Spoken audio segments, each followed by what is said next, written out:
그리고 여기서 아까 제가 그 역할 나눴듯이 위원장은 선관위원장한테 가서 항의하고 공식적인 그 계엄 중지 절차 시작을 하게 요구를 해야 되고, 나머지 사람들은 몸으로 그걸 지켜야 돼요. 물적 증거를 갖다 지켜야 돼요. 안 그러면 없어요. 금방 없어져요. 그 다음 한 사람, 최소 한 사람 이상은 연락처한테 연락 갖다 해서 본부에 그 시도 부방대에 다 연락을 취해야 됩니다. 그러면은 본부하고 시지도부는 그 인근 지역에 있는 부방대원을 갖다 그 문제가 된 개표소로 다 집결하라고 지시를 내려요. 그래서 그 개표소로 100명, 200명, 300명이 집결하게 만들어. 들어갈 수 있어요? 못 들어가죠. 못 들어가도 입구를 갖다 집결하고 있으면은요, 집결하고 있으면 거기서부터 사태가 우리가 시간을 끌 수 있는 여유가 벌어져요. 몇 명이 몰려들면은.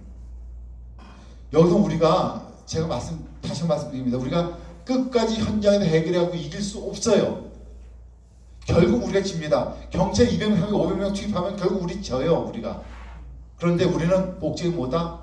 시간을 끌어서 폭로하는 것이 목적이에요. 시간을 끌어서 폭로하는 것이. 시간을 끌기 위해서는 사람 숫자가 필요한 거예요. 그래서 우리가 개표 참가에도 한 명이라도 더 들어보내려고 노력하는 거예요. 한 명이라도 더 확보해 들어보내려고. 숫자가 필요해요. 숫자가. 그리고 본부에서는 변호사를 급합니다. 그 현장으로. 그래서 변호사가 현장에서 법적으로 좀 능숙하게 대응하도록. 그리고 본부에서는 우리 우호적인 유튜버, 우호적인 언론사한테 언론 브리핑하고 언론 신문기자 그쪽으로 바로 달려가도록 합니다. 이 신문기자가 또 중요한데, 신문기자 중에서 우리 그 언론사도 달려가게 하지만 우리 부방대 위클리라고 하는 주간지를 가지고 있어요. 우리가 공식적인 신문사를 가지고 있습니다. 우리 애들 신문사가 여기 등록돼갖고 우리가 기자증을 또 발급할 거예요. 기자증은 임원들한테 기자증을 발급한 겁니다. 그 임원들은 현장에서 기자로서도 취재를 할 수가 있는 거예요. 사건 현장을 기자로서도. 기자가 기자증을 갖다 그때 딱 꺼내들고 기자 취재하는데 막는다 그러면 언론 자유를 갖다 침해한 거예요. 현장에서. 그것도 우리가 나중에 문제를 갖다 삼을 수 있는 근거가 되는 거예요. 그래서 우리가 결국 지겠지만, 결국 우리가 쫓겨나겠지만, 그렇게 여러 가지 수단을 갖고 한대인 겁니다. 그리고 다시 한번 강조합니다. 우리가 끝까지 그날 이길 수 없어요. 이길 수 없습니다. 우리의 목적은 시간을 끌고 폭로하고 그다음 되도록 많은 현장 증거물을 확보하는 겁니다. 사진 많이 찍고 동영상 확보하는 거예요. 그럼 그걸로서 우리가 사후 조치를 취할 수가 있어요. 사후 조치를. 뭘로 사후 조치하냐? 선관위뿐만 아니라 선관위원장, 그 현장에 있었던 그 투표 사무원들 등 다 해서 현장 범죄 공조자 또는 은폐자, 방조자로 다 고발할 수가 있습니다. 이번엔 그 일을 하려고 하는 거예요. 선거 끝나고 무슨 선거 무효수석 이런 거 안 합니다. 이번에는 현장에서 폭로를 합니다. 구체 물증 잡아내고 가고 폭로를 합니다.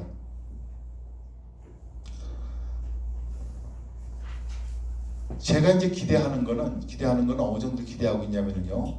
전국에서 최소한 10군데에서는 우리가 사건을 일으킬 수 있을 것이다 라고 생각해요. 뭐 더 할 수 있겠지만 그 어떤 곳에서는 가짜 투표지가 있었거나 또는 그 부정의 흔적이 있었다도 발견 못하고 지나갈 수도 있고, 또 현장 대응이 좀 우리가 좀 미숙해갖고 하다 지나갈 수도 있어요.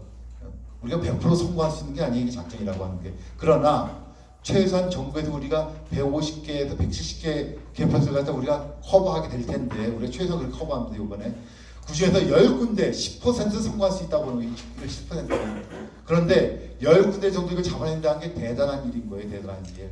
왜냐하면은 우리가 지난번 대선 때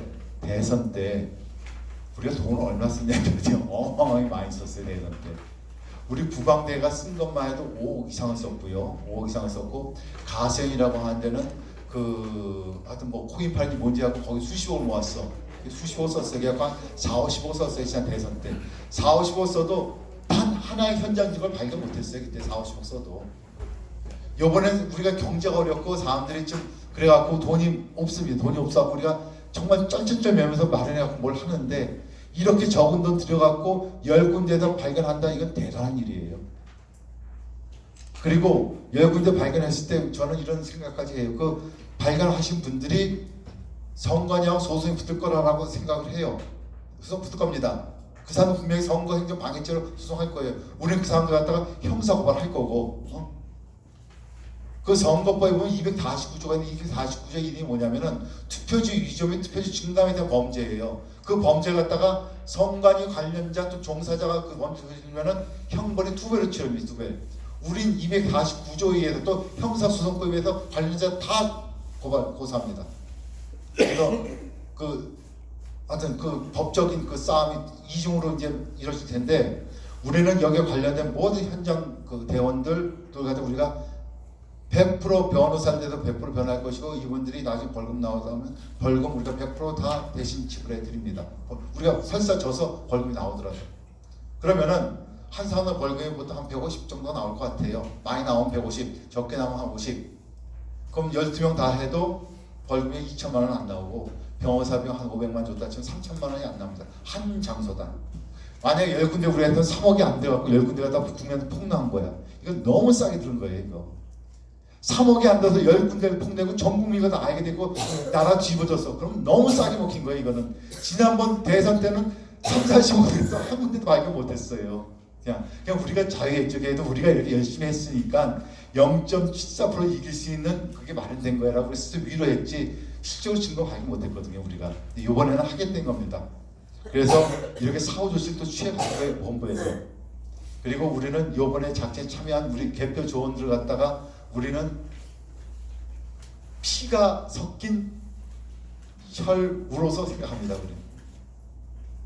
우리는 다 하나의 통제가 되는 거예요, 이번에는. 그래서 이번에는 정말 대한민국에서 만약 부정선거가 있다 치면은 그것이 적나라하게 폭로가 되는 그런 역사적 현장을 만들자라고 하는 거예요, 이번에. 그래서 이렇게 지금 진행을 할 거고요. 그래서 여기서 이제 중요한 거는 우리가 사실 이렇게 제가 1시간 정도 얘기를 해도 결국은 간단해요. 투표함을 갖다가 바꿔치기 했는지 갖다 알아보면 된다야. 그다음 가짜 투표 들어갈 때 가짜 투표지를 갖다가 확대해갖고 진짜인지 가짜인지 갖다가 발견해내면 된다예요. 그다음 나의 숫자 센다. 숫자는 우리가 숫자를 다 알고 있잖아요. 얘들이 하다가 나중에 집계 과정에서 갖다 숫자를 바꾼 경우가 제일 많아요. 집계 과정에서 맨 끝머리 가서 3이 그때 피곤해지거든. 앞에서 실컷 눈 뜨고 보다가 맨 끝에 가서 잘 안 봐요. 근데 그 여전히 숫자 몇 개 바꿀 수가 있어요. 컴퓨터에 나오는 숫자를 바꿀 수가 있어요. 실제로 된 것보다. 근데 우리는 그 투표하면서 몇 장이 나올 거 우리 다 알고 있거든. 그 숫자가 바뀌면 그거 잡는 거예요, 우리는. 우리가 그 숫자 재는 건 쫓아갈 필요가 없어요. 맨 끝에 적는 숫자하고 우리가 알고 있는 숫자하고 차이를 갖다 비교하면 되는 거예요. 그렇게 집계 조작하면 잡는 거예요. 뭐 처음부터 그냥 집계 분류기 할 때 몇 장 나왔다 세고 그다음 수검표 할 때 세고 뭐 게시판 세는 거 아닙니다. 그거 못 쫓아가요. 우리 열 몇 명 못 쫓아가요. 맨 끝 테이블에서 집계 록이라고 하는 거 작성할 때 우리가 그 숫자하고 그 숫자하고 차이가 나면 그거는 얘가 조작한 거예요. 장량질 하는 거예요. 그거 갖고 보는 거예요. 그래서 그렇게 했을 때 우리가 현장에서 문제를 터뜨린 겁니다. 현장에서. 이상으로서 이게 세 가지가 우리 현장에 잡겠다. 이 현장에서 문제를 터뜨리겠다라고 하는 겁니다. 그리고 개표 참가자는 아무 데나 가 있어도 되는 거예요. 아무 데나 가도 되는데 그 아무 데나 가지 마시고 우리 작전을 짜고 자신의 역할, 자신이 맡은 투표함이 다 정해집니다. 본인이 맡은 투표줄이 다 정해져요. 그 투표줄 가서 본인의 역할을 하셔야 되는 거야. 아무 데나 가시면 안 돼요. 우리가 저기 아까 여기처럼 강서구에 15개 줄이 있잖아요. 15개 줄 중에서 우리는 8개만 문제가 있다고 보는 거예요. 그럼 8개에 우리가 개표 조원을 배치하는 겁니다. 8개만 문제가 있다고 보기 때문에 나머지는 포기하는 거예요, 그냥. 물론 거기도 있을 수가 있는데 우리가 다 현장에서 커버할 수 있는 여력이 없는 거예요. 우리는 단 12명밖에 못 들어가니까. 그래서 그 역할을 다 짭니다. 우리 그 ROTC의 그 행사부장이세요. ROTC의 행사부장님은 예를 들어서 무슨 동으로 가시죠, 이번에? 어느 구로? 저는 이제 남양주로. 남양주 가시잖아. 남양주가 무슨 제일 큰 동이 무슨 동입니까? 이 동은 잘 몰라요. 동 많이 모르시잖아. 남양주에 무슨 뭐 예를 들어서 무슨 동이 있다. 그 동에 가서 남양주 지역과 3개예요. 커요. 거기 가불병이 있어. 그래서 갑에 가서 하신다 그럴 땐 갑에 넣는 동 하나를 갖다가 딱 챙기시고 그 줄을 다 보시게 될 거야. 아니면 우편 테이블 있죠. 우편 테이블이 100%거든요. 우편 테이블 가서 보고 계시거나. 그럼 보이는 거기만 책을 지시면 돼. 그리고 누군가 우편 투표함 가짜 나타났다 하고 소리 지르면 그때 글로 일사불란 모이는 거예요. 그 장소로. 자기가 담당하는 구역에 다 하고 있다가 가짜가 나타났다는 소리가 쳐지는 순간 그쪽 다 몰려들어서 거기 역할이 정해진 대로 딱딱딱 행동을 하시면 되는 겁니다. 그래서 이번에는요 우왕좌왕하는 거 아닙니다. 다 역할 분담이 되고 다 그 조 분담이 다 되게 돼서 그거대로 하시면 돼요. 그거대로. 그리고 본인이 맡은 거에서 발견 못해서 그럼 끝이에요. 그냥 발견 못한 거 갖다 억지로 아쉬워할 필요 없어요. 뭐 할 수 없는 거예요. 그게 안 보이면 할 수 없는 거야. 그러나 저는 최소한 10군데에서 발견하리라고 보는 겁니다. 왜냐하면은 지난 강서 같은 경우는 딱 하나에 사기 때문에 그 사람들이 아마 정교하게 집에 놓으시다고 봐요. 이번에는 전국에서 하잖아요. 전국. 그래서 이렇게 대량으로 하기 때문에 얘들이 강서구만큼 정교하지 못할 거라고 제가 예상을 합니다. 이건 정보를 하기 때문에. 그래서 여러분들이 눈을 갖다 부릅뜨고 쳐다보시면 반드시 보일 거예요. 보는 자에게 복이 있는 게 아니라 보는 자한테 보일 것이니. 네, 이걸로서 제가 그 개표 참관인 교육을 마치겠습니다.